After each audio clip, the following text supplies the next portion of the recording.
सुबह के 4 बजे गांव के शांत वातावरण को चीरता एक स्वर गूंजता है। अचानक कुत्तों के भौंकने की आवाज में गांव और कुल की गाथा जारी रहती है।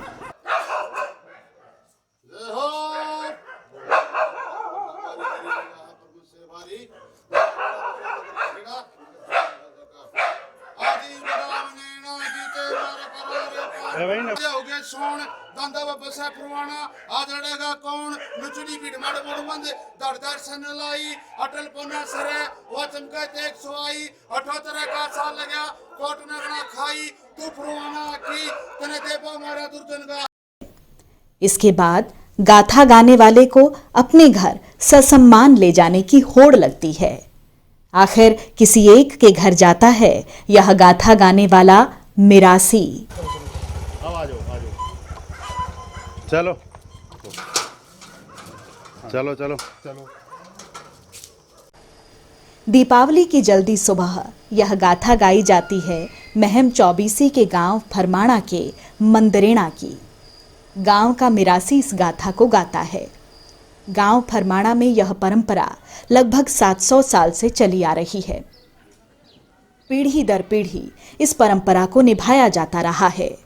मिरासी इस गाथा में खूबा मंदरेणा की उस वीर गाथा को चित्रित करता है जिसमें खूबा ने गांव में चढ़कर आए दूसरे गांव के लोगों को मार भगाया था। मिरासी इस गाथा में कुछ गांवों और लोगों के नाम भी लेता है। 3 चीज मांगी दी थी, कुआ, जोड़ और मिरासी। फिर एक बात और हुई, इनकी नेमा धर्मी बात हुई थी, नला जू नहीं तारा तो इसका नाश, और तू नहीं बोला तो बाबा तारा नाश। गांव फरमाणा लगभग 1000 साल पहले आबाद हुआ माना जाता है। गांव के इतिहास पर कार्य करने वाले चंद्रभान साहरण के एक हस्तलिखित लेख के अनुसार इस गांव को सन 1143 ईस्वी के आसपास फरमाणा के पमार राजपूत ने बसाया था। इस राजपूत के साथ कुल मिरासी भी आया था। यह मिरासी राजपूतों की वीरता की गाथा गाता और मनोरंजन करता।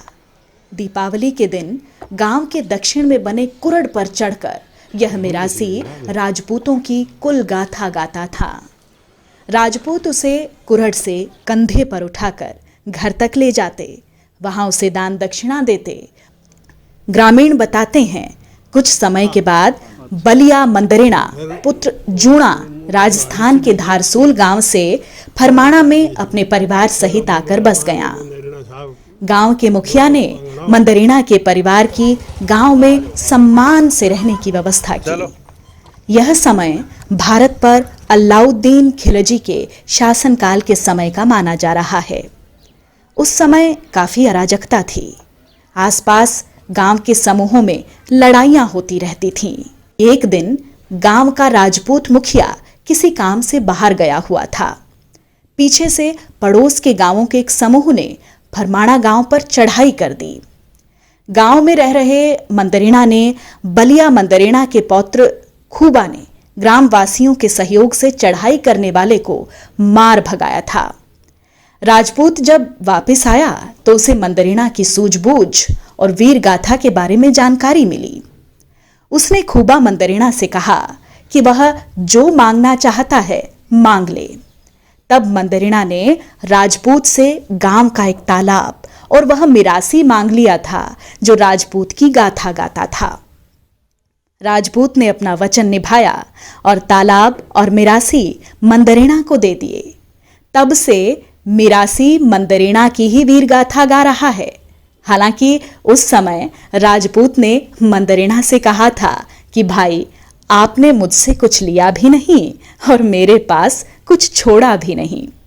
राजपूत ने मिरासी को मंदरेणा को सौंपते हुए कहा कि आगे से गांव के कुरड़ पर चढ़कर राजपूत की नहीं, मंदरेणा की वीर गाथा गाएगा। मंदरेणा से कहा कि वह सम्मान के साथ मिरासी को कुरड़ से लाएगा, उसे दान दक्षिणा और भोजन देगा। अगर मंदरेणा अपना फर्ज नहीं निभाएंगे तो उनकी हानि होगी, अगर मिरासी अपना फर्ज नहीं निभाएंगे तो उनकी हानि होगी। तब से आज तक दोनों पक्ष पीढ़ी दर पीढ़ी इस परंपरा को निभाते आ रहे हैं।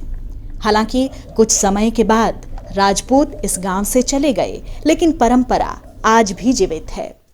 चंद्रभान के लेख के अनुसार पीढ़ी दर पीढ़ी इस गांव में कोई मिरासी नहीं रहा। नानक मिरासी गांव का आखिरी मिरासी था। नानक की मृत्यु के बाद नानक का भांजा चंदगी गांव सिवाड़ा से इस परंपरा को निभाने के लिए हर दिवाली पर गांव फरमाणा में आता था। चंदगी की मृत्यु के बाद उसका पुत्र मांगेराम इस परंपरा को निभाने के लिए गांव में ही आ बसा।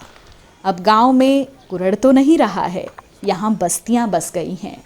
मिरासी एक निश्चित स्थान पर आकर गाथा शुरू करता है। जिस भी ग्रामीण के घर कोई खुशी होती है या कोई मन्नत आदि पूरी हो चुकी होती है, वो मिरासी के पास जाता है और उसे अपने घर आने का न्योता देता है। मिरासी इस न्योते को स्वीकार करता है और उसके घर भोजन के लिए जाता है। लगती है न्योता देने वालों की होड़। मिरासी की आवाज़ सुनते ही मिरासी को न्योता देने के इच्छुक मंदरेणा परिवार मिरासी के पास आ जाते हैं। उसे अपने घर आने की प्रार्थना करते हैं। जिस ग्रामीण ने उसे सबसे पहले न्योता दिया होता है, मिरासी उसके घर भोजन और दक्षिणा के लिए चला जाता है। मिरासी को न्योता देने के लिए ग्रामीण रात भर जागते हैं। ग्रामीण गांव की इस परंपरा को गांव का गौरव मानते हैं।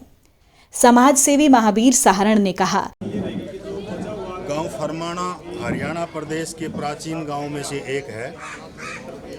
यह गांव आज भी अपनी प्राचीन परंपराओं को जिंदा रखे हुए है। वर्तमान पीढ़ी की यह जिम्मेवारी बनती है कि वो आने वाली पीढ़ियों को गांवों की गौरवशाली परंपराओं से अवगत करवाएं।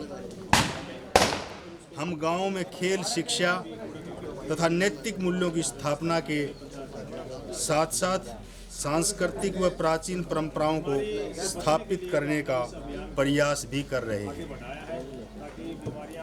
इसके लिए हमें पूरे गांव फरमाणा का सहयोग भी भरपूर मिल रहा है।